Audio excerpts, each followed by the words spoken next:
Hey, welcome. This is Jeff Heggie. Thanks for being with us. I'm with Skye Fagrell. And before I give him an introduction, I'm going to give you a bit of a background of how this all came about. So, a lady that's in one of my mastermind groups sent me an email one day and sent me a link to an Instagram page and said, you know what, I think you need this guy on your podcast. I've been following him a while and I've listened to some other podcasts he's been on, and I think you need him on your podcast. And so I followed him on Instagram and started watching him a bit and thought, you know what, he looks like someone I really want on my podcast. Reached out to him, and fortunately he replied and we set up an initial conversation. And so this lady that made the referral, she actually lives in Utah, and I had no idea where Skye lived. What I didn't know is every morning about 5:15, I walk by him, and he lives not that far from me. So he's in Arizona and Gilbert with me as well. And every morning at the gym, we see each other, and I didn't realize it until after I got introduced by someone from Utah. So Skye, thank you for being with us. I'm excited to have our conversation today. Yeah, I agree, man. Me too. And looking forward to it. And similar experience, we're talking on the phone and I'm looking through your social media and man, this guy looks familiar. And then all of a sudden walk by me in the gym one day and I'm like, hey, we were just talking on the phone. So it's a small world. Glad we made the connection. Yeah, no, it's awesome. And so Skye sent me his book, More Fit for the Kingdom. And I've had the opportunity to read through it, and it is a great book. And, I want to give it a little preface. Just before I had the opportunity to meet Skye, I had someone from Europe invited me to be part of a group. It was a Zoom call that was going to discuss athletics and spirituality. And we had a really good meeting with a bunch of people and just talking about how it all combines. And it was really cool because we had people from the States, we had people from all over the world in this conversation. And Skye's book brings a lot of those things together. So first of all, just give us a little bit of a background on yourself to begin with. Well, I'll go back a little bit, but not spend too much time in the past. But I grew up in the Bay Area, California, and just grew up an avid sports fan. I grew up in an era in which the Oakland A's were just a dominant team in baseball. We had the Warriors with some great teams back in the day, long before Steph Curry and those guys. The 49ers were awesome. And so just grew up in a perfect sports environment in the Bay Area in which I just flourished as far as like my little boy being able to watch any team and seeing them succeed at a high level.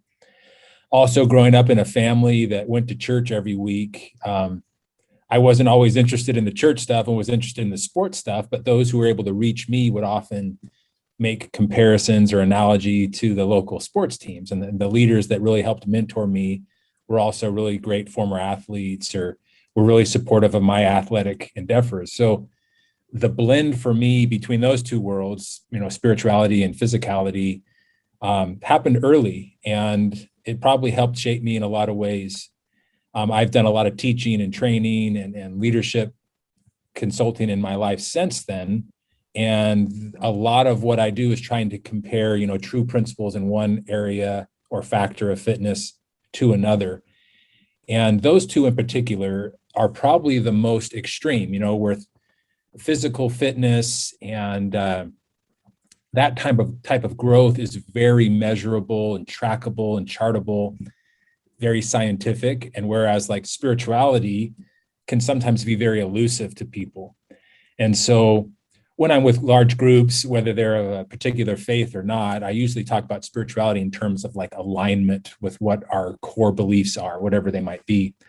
But they're still really hard and elusive for some people to chart or track. But when you put them in the concept of here's a tried and true physical fitness principle, or here's what this athlete did, or here's what this team's done, try that in your spiritual alignment, whether it's a faith system or a value system, getting in harmony with it, using those principles has helped a lot of teams and individuals kind of get it and have something to track and measure. And so those two are kind of the extreme ends of that. And I think my upbringing helped me to kind of have that naturally become a part of me. So into this field now, it's really helpful because that's just who I am. Awesome. Yeah. And I'm excited to get into talking about some of the things you talk about in this book. But I guess, first of all, you brought up the Oakland A's. Has anyone taken you up on the offer yet of your 2 degrees? And no, and I'm surprised at this. For just some context, I have written a book. I'm a bestseller. I've got some extra degrees and things, and I wrote down that I would cash those in for a shot to play shortstop for my A's. Good for you for finding that little tidbit there. But yeah, I don't know why these scouts haven't called yet. Well, hopefully they're listening to this and you'll get the call. This could be my break, man. I've been waiting for it. 44 years old, the oldest rookie ever. I don't. That's right. All right. Well, let's get into the book. Tell me, I guess, first of all, before we get into the book, what got you to write the book, and tell us about that. Well, so when I was in college, and my minor was coaching and teaching physical education, and I wanted to get into coaching. Baseball was going to be my love. I love all sports, and the degree is, you take a class and you learn how to coach pretty much every sport. And it's really just processes and systems of how to help people learn, breaking things down into smaller levels or big levels, concepts. And I was also at the time taking some religious education classes that were geared toward, teaching spiritual truths. And so here I am taking these classes on one side of the campus, in which very quantifiable, very scientific, very tried and true mathematical calorie in, calorie out, overload principle stuff. And then going over to the other side of campus and trying to teach people how to get strong spiritually, but it seemed so elusive. But my mind, like I said earlier, from like my earlier upbringing, was like, just the gears were turning, like, man, I bet if we took this physical fitness principle here and applied it to the spiritual stuff, we could help people get a lot of great growth. So I actually started like old school, keeping a file full of like information on both sides of that aisle. And over the years, it broadened into really 4 factors of fitness: the physical fitness, spiritual fitness, professional or intellectual fitness, and social fitness. And so I just kind of started keeping this book idea going, but it's so presumptuous, Jeff, I'm going to be an author. I'm going to write a book. Who am I? And life just gets going, and kids come, and your career takes off. But I had this book. I literally was keeping this file, even like, what's that for? It's for this book I'm never going to write, But my wife finally just said, hey, you've got to put this down. I'd be speaking somewhere and talking about it. Someone would say, hey, I like that, or that really helped here. And so finally the opportunity came up professionally for me to kind of write some essays. I started collecting those essays. They became the manuscript. And then I was really just blessed. It became a bestseller and has opened some doors for me to share those types of truths with other individuals and organizations that I, maybe wasn't in my niche before, and it just broadened it. And so that's kind of the genesis of the book, the 20 years of compiling papers, and my wife saying, hey, let's get rid of this file and make a book with it. And that's all she wrote. That's really cool. And it is, it's something to be proud of. It's a great book. And for our listeners, I will put the link in the show notes so that you can access it really easy. But let's talk about those 4 areas. Just enlighten us on them. Yeah. So you can find these, I call them the 4 factors of fitness. And you could find them probably throughout ancient texts and modern. Some people call it a wellness wheel, and you'll see it, the 4 divided up sometimes into 8 or different numbers. In most cases, I feel like the 4 they include all of them. And the 4 are these, like intellectual or professional growth. Like that's a factor of fitness. Stature, like your physical fitness, your spirituality, which again, I said earlier, is like alignment with your core beliefs. It could be someone's religion as well, of course, but like not everyone's religious or have the same religion. It doesn't make any difference. If you're not in alignment with that factor, it impacts the other areas. and then your social fitness, and that can be, like mental health, and it can also be interaction with other people. So those four factors of fitness, what I first thought was anecdotal, Jeff, was that, if you were maybe struggling in one, it would lower your optimal performance in the other areas. It was just kind of a hunch I had. And really, when I started the process, there really wasn't much data on that. We were kind of coming out of an era in the professional world where employers didn't really care about any other area of your life. They just cared about the bottom line. But as the years progressed, as the 2 decades when I was preparing this book, more and more research was put into that idea that, hey, if my employee is struggling with their engagement and productivity at work, and I'm concerned about that as the employer, I can emphasize better work management or whatever. But if I also help provide resources for them to grow physically, and you'll see a lot of businesses with a gym in the actual building, if I can help them provide resources for their social fitness, like with their spouse or kids, or their mental health, and if I can help support them in their spiritual alignment, helping them feel comfortable, included, and you see all these programs that have just kind of come up in the last decade, really more deliberately in the workplace. That was my hunch early on, that these all have an impact. And so as I consult with people and talk with them about the 4 factors of fitness, employers are often obviously most interested in the professional, intellectual side. But what I try to help them understand is that good, but if you really want to help improve the bottom line, help them become their natural best in all these areas, and that'll naturally take care of itself. And so this idea for me, I found it early on in the scriptures. There's a reference about how the Savior grew spiritually strong in Luke. And that was something for me I tried to pattern my growth after. But as I've studied other psychologists and ancient texts of just great leaders and great thought, influencers from back in the day when they weren't really influencers, these are 4 areas that people have been talking about for a long time. They're tried and true, and trying to just make incremental growth in each of those 4 factors can really help a person in any area of their life. I really like in the book how you are able to take real world examples with people that everyone knows and apply them to these 4 areas. I mean, right from the beginning, talking about the snowboarding with Lindsay and how all these things apply. And so it's really cool to be able to see how they all mesh together, and then how we can look at real world examples, right, how they all mesh together.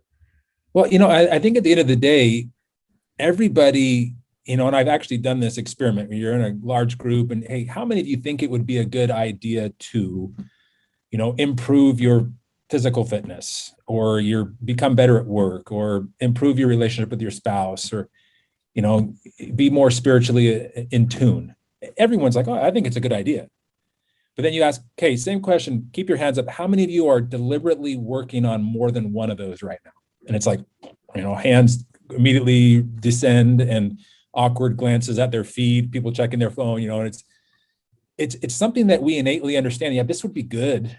This would be really good. But it's hard sometimes to figure out the time and how, or to incrementally do it and not overwhelm yourself and make the process just, horrendous because we feel guilt or something. But, and so that's where I found a little bit of a weakness or a pain that I could help people to overcome. And the book helps provide some of that framework. And in my consulting, that's helped what I try to do for whether it's youth or adults, to try to help them. Hey, let's become your natural best. Let's identify what you want to work on, and here's some steps to help get there. And some of these athletes and stories of teams really help conceptualize what may be a difficult concept. They've seen it, they like that athlete, they've heard of that team, and they go, oh, okay, now I can bridge that gap, and that helps me to move forward. As you're talking about that, it just reminded me of one thing. I was texting you one night to ask you a unrelated question. And as I was doing that, I was with a group of young women that I was going to be teaching about goal setting. What I didn't realize when I got home that night and started reading again is I was one page away from where you start talking about goal setting. I'm like, oh man, this would have been perfect if I read this an hour ago. But you had some great stuff on that too. Talk about your process for goal setting as well. Yeah, for me, that's been a really important part of my life where I found a lot of enjoyment and satisfaction and confidence. And I have found the opposite to be true for a lot of people when it comes to goals. They immediately feel like they want to hide, like they've had a bad experience with goals. It's made them feel like they can't achieve. It's made them feel like a failure. And the exact opposite's been the case for me. Now, some might say I have an overly optimistic outlook or too confident or something, but I've had plenty of failures. But I love that. I don't get me wrong. I don't like failing, but like I have learned to really embrace the process of improvement, having tons of failure in it. So the steps I take I've created my own kind of goal setting system. And I'll be the first to tell anybody, if you've got a system that already works, like stick with it. Like I don't reinvent the wheel. But most people I have found have a little bit of a gap, whether they're using a SMART goal system or clear goals or something. There's something that's missing. And so my system is more of a process and a strategy than it is like just a goal where we get to one point. It's who we're trying to become. And the goal is just like the initial step. And so I go through and I have a more fit system, and I could go through each letter if you want, but it's kind of an acronym like people have heard on SMART goals, and it's specific, it's measurable. More fit is that same type of process. And so some of the common things you'll see in my same system, like measurable, but one that's maybe we could talk about here that's not utilized in most goal setting strategies is that our goals need to be flexible. And that's a part that I find with most people that are afraid of setting goals, is that they've grown up in a system or they have an understanding or expectation that goals, if you set them, you need to rigidly follow them. And if you don't reach that outcome, it means you failed. Whereas goals, I think, they help us be accountable, but sometimes things just occur that would derail the original goal we set. And it could be, and one of my letters is that, are you emotionally connected to it? Sometimes we set a goal and we're just not passionate about it. It sounds good. It's good for somebody else. Someone else loved it. So we write it down. I want to lose 30 pounds. Well, we start losing 30 pounds. We realize, I don't really actually mind my weight. I actually feel good at this weight. So we then don't do the goal. And then some people feel this guilt. Well, I didn't reach my goal. I'm not a good goal setter.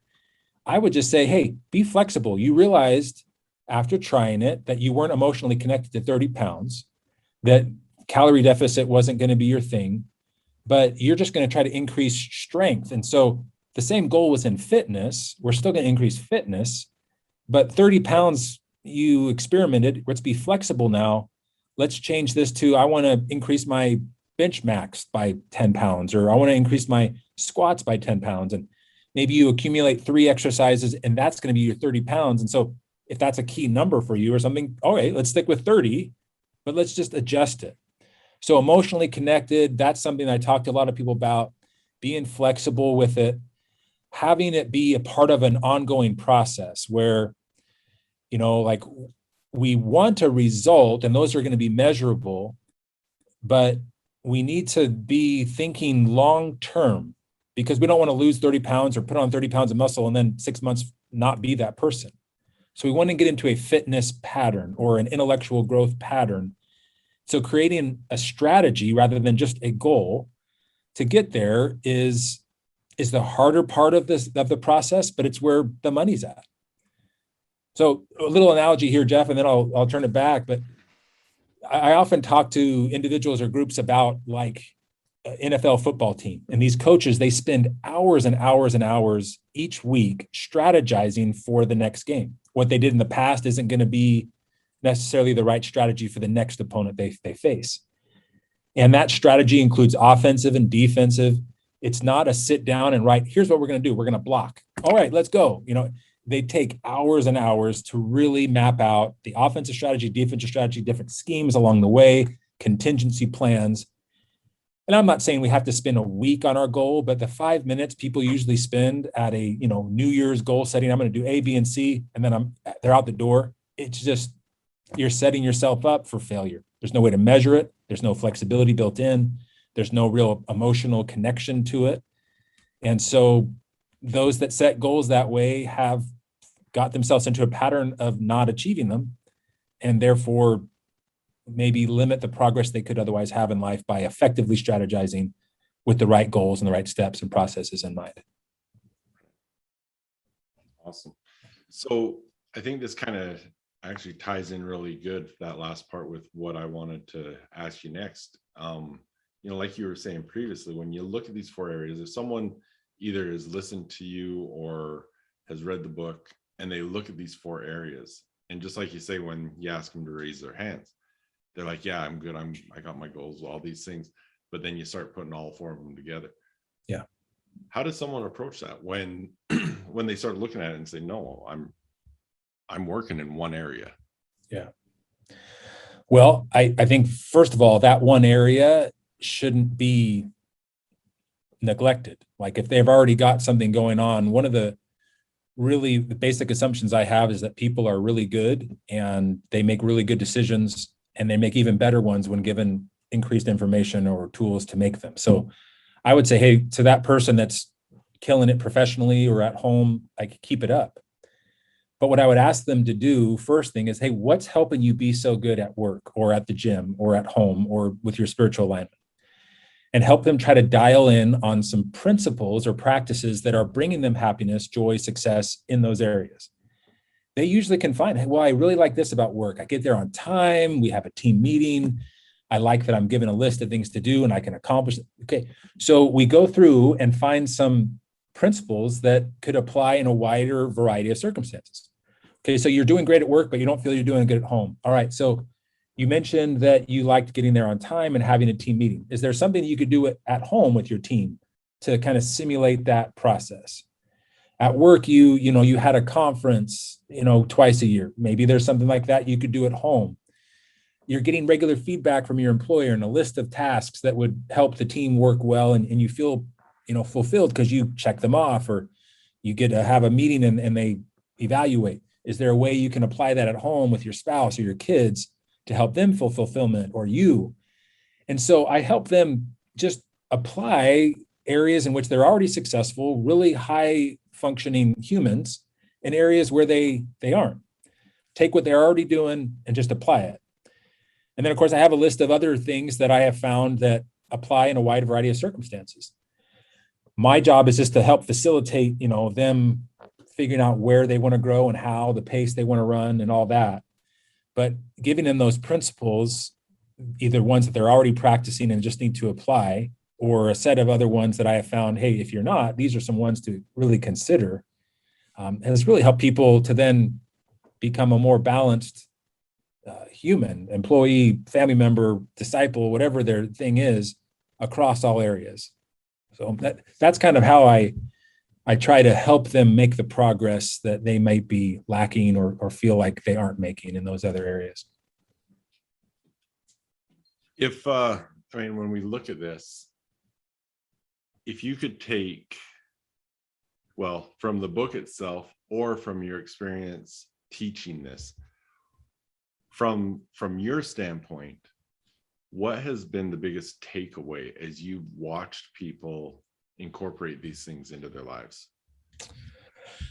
First one I would say is time is the ally of consistency.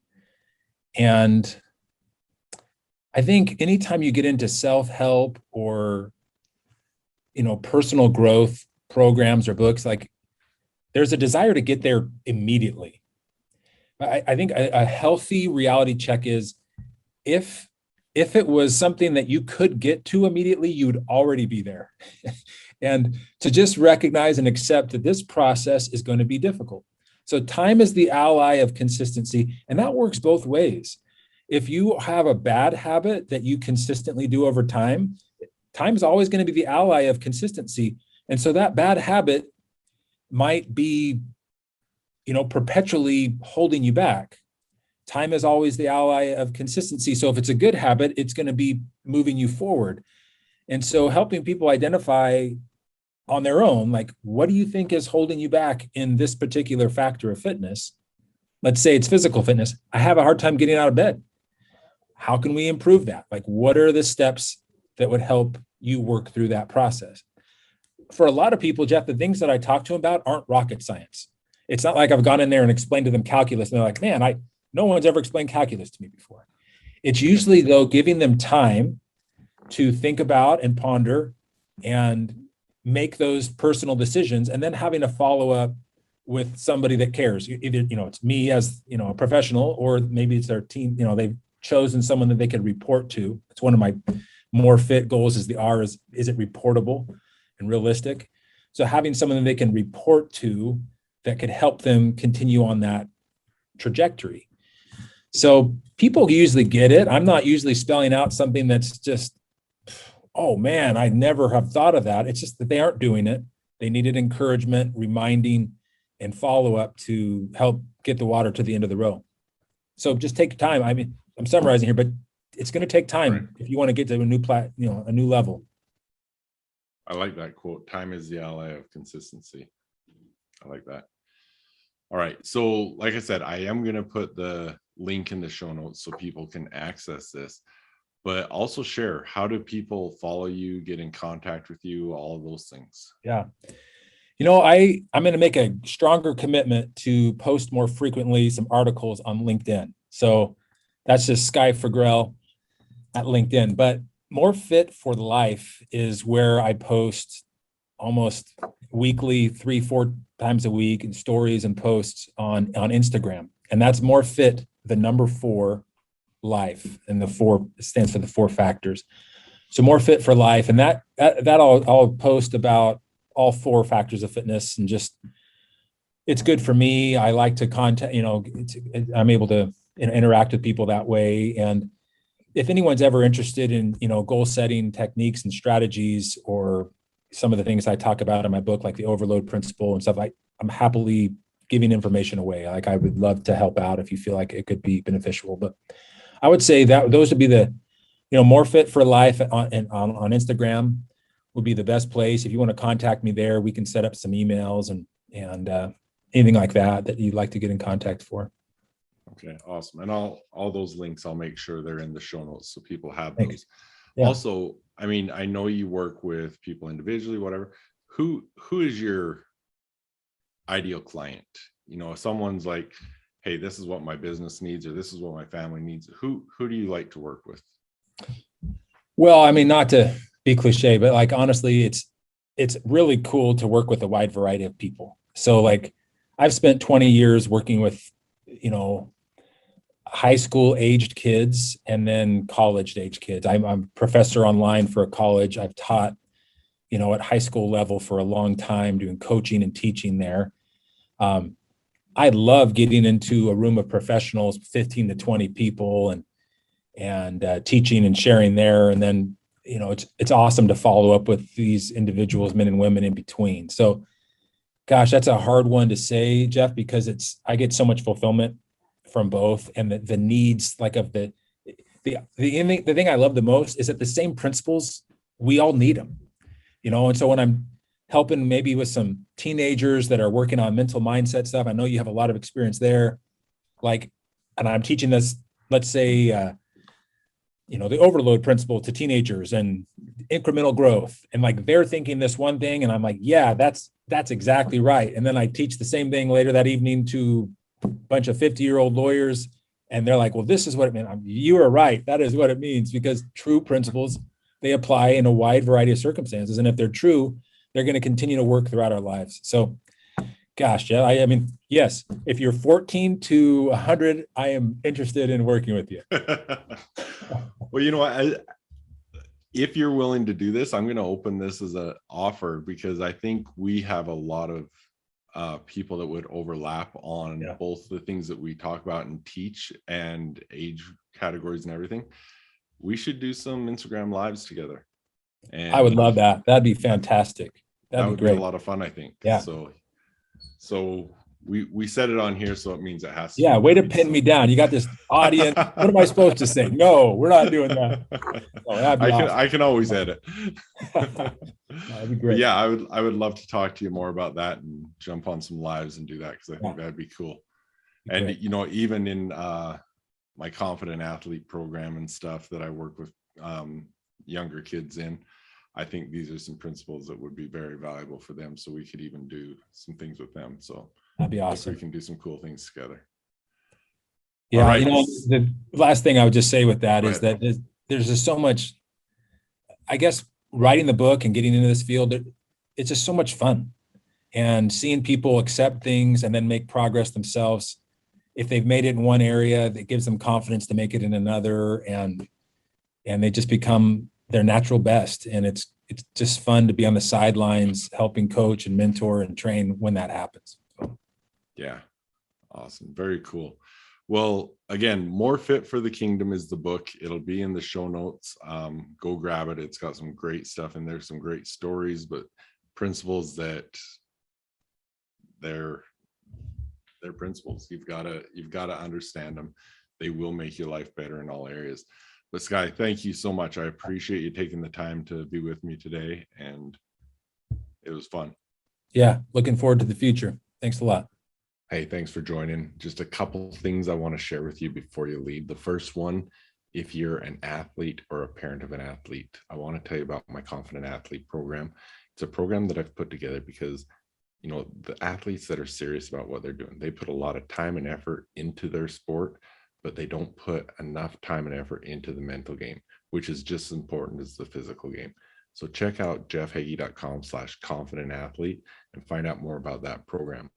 Now, for all you other high achievers, if you're an entrepreneur, a coach, a parent, any other high achievers that are out there that want to get ahead in life, that want to be somewhere better a year from now than where you're at right now, I want you to check out my High Achievers Mindset Secrets program. You can get that at mindset.jeffheggie.com. All right. Thanks for being with me. See you next time.